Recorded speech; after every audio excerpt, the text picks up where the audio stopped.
Hi guys, welcome back to Trading Options Network. Today I'm going to do something a little bit different. I'm going to show you guys an actual live options chain due to the fact that in the last lesson I taught you guys how to read an options chain and what it's going to look like. I feel if I bring you into a real live options chain, you'll get even a better idea of what it's going to look like. I use Thinkorswim. This is not a marketing video or anything like that for Thinkorswim. It's just a software that I prefer to use. And I also want to let you guys know that this is not scripted in any way. This is just coming directly from the top of my head. And the reason I'm doing that is because I want to show you guys that once you understand how to read an options chain, it's actually quite simple. So that being said, let's go ahead and get into everything, shall we? All right, so first thing, as you can see, here's our home screen. This is what the Thinkorswim home screen looks like. But what I'm going to do is I'm going to go over here and click on Trade. Okay, this brings us to the beginning of the options chain. And as you can see, I have a ticker symbol, CORT, for Corcept Therapeutics, Inc. Okay, in the last video, if you recall, I mentioned that you'll see the ticker symbol and the name of the company. You'll also see here we have our stock price. Okay, if we look down a little bit, we'll see our options chain here. Okay, with Thinkorswim, you have these other things. We're going to ignore those for right now. But as you can see in the options chain, we have our expiration dates. If you recall, an expiration date is the agreed upon time value, or not time value, but the agreed upon time for the options contract. And next to it, in the parentheses, we also have the days until expiration. So as you can see here, this first one here has 14 days till expiration. So it's 14 days until August 18th. This one's 42 days till September 15th. What you may not pick up on right away is all of these dates are the third Friday of every month. That's called a monthly expiration. That being said, the other thing here is these 100. If you remember, I think in the very first lesson that I had, I mentioned that for the most part, for all intents and purposes, we're going to assume that every options contract is going to be equivalent to 100 shares. That's essentially what that 100 means. Now, if I go ahead and open up, I'll open up the September 15th, 2023 expiration. Here, now we have our calls and we have our puts. We also have the different, let's actually go over here. We have our strike prices. In this case, I am showing 10 strikes.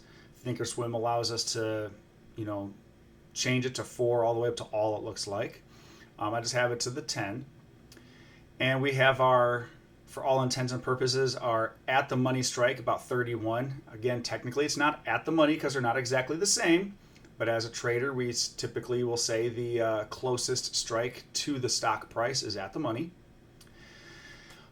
We have some, in the case of calls, we have our in the money options contracts as well as our out of the money options contracts. And in the case of puts, here are our out of the money options contracts and our in the money options contracts. They're separated by blue and black, as you can see here.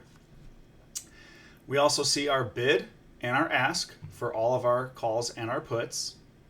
And that brings me to the next topic, is the bid-ask spread. One thing I'm going to point out here is the bid-ask spread for these are actually quite large. Notice that when we get closer, well, in the case of the 30 anyways, not necessarily the 31 strike, but notice how it does actually close a little bit, that bid-ask spread.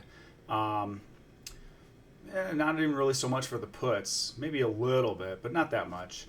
But again, the bid-ask spread is the difference between the ask and the bid price. Now, I will say this, I'm going to preface this really quick. I will never, ever buy an option or sell an option for that matter that has a bid-ask spread this wide. And there's reasons why that I'll talk about in other videos, but I would never, ever get into an options contract that has a large bid-ask spread like this. Okay, you're just asking for trouble. It's very hard to make money doing that. We also have our volume and our open interest. Okay, remember the volume is the number of times a contract, in this case for options, a contract has been transacted upon, and our open interest is the number of overall open contracts that have not yet been closed or exercised. I'm going to go ahead and I'm going to switch over to another stock. How about Facebook, or in this case it's Meta now. All right, so here we go. Here's our options chain for Meta. Now notice here, we have a lot more options options expirations than we had for Court. The reason why is Court was all monthly expirations. Facebook has weekly expirations. So as you can see here, we have one that actually expires today, 0 days till expiration. Then 7 days from now, 14 days from now, 21 days from now. Obviously, they're all factors of 7 because every weekly expiration is going to expire on a Friday. That being said, notice that these do talk about the days of expiration are calendar days, not trading days. So that's why it's 7/14 versus 5 and 10. And if we go ahead and click on, I'm going to open up both the 11th and the 18th of August. And I'm doing that for a reason. If we look here at the 310, for all intents and purposes, the at the money strike, notice it has a 10-cent bid-ask spread. I like that, especially when the bid and the ask are as high as they are. Now, Meta has been relatively volatile, so that's why the bid-ask spreads, even for an at-the-money, granted it's a $310 stock, is pretty high. But notice here it's 10 cents. Let's see, if we go down here, it's also 10 cents. If we go a little bit further out, let's see, here we go. This one's 15 cents.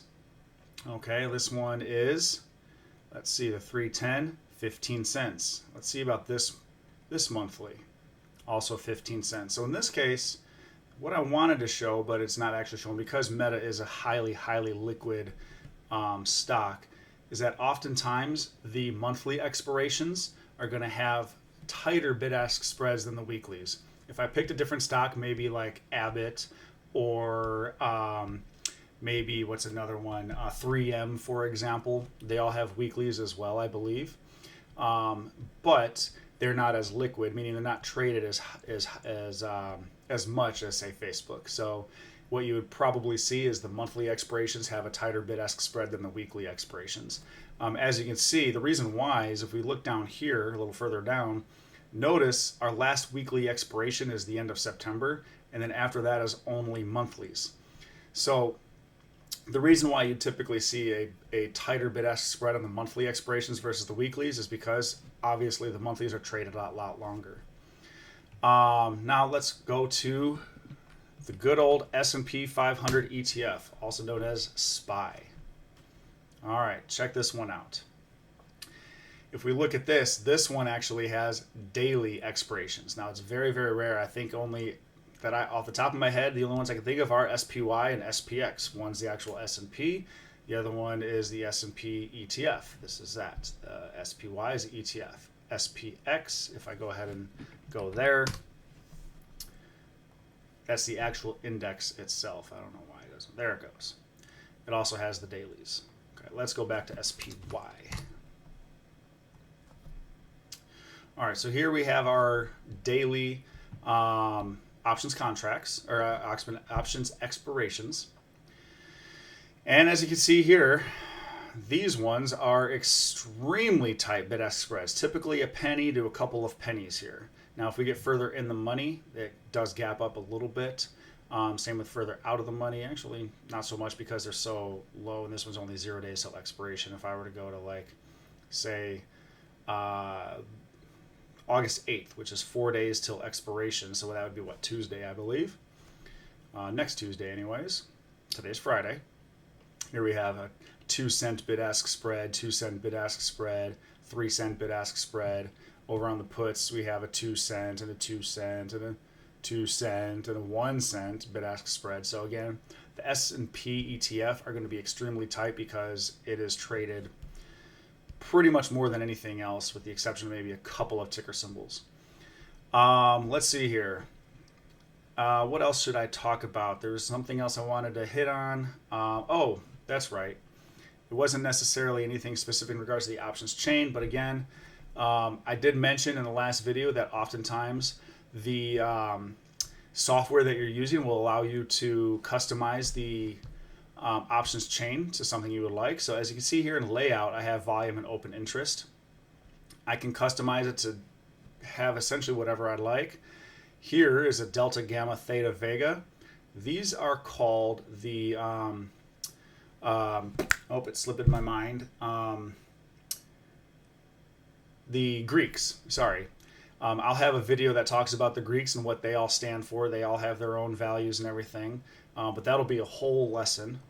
Here we have position, intrinsic and extrinsic value, okay, implied volatility, probability, out of the money, delta. Again, delta is part of the Greeks. Volume and open interest. The last and the net change. This actually just talks about the actual last value of each options contract that's been bought or sold. Net change is the change on the day. Let's see here. I'm not even really sure what Theo price actually means. The mark is essentially what it's trading at. Notice that mark is pretty much right in between the bid and the ask. Basically the average. If you recall, the bid is something you're guaranteed to sell a contract at, and the ask is something you're guaranteed to buy a contract at.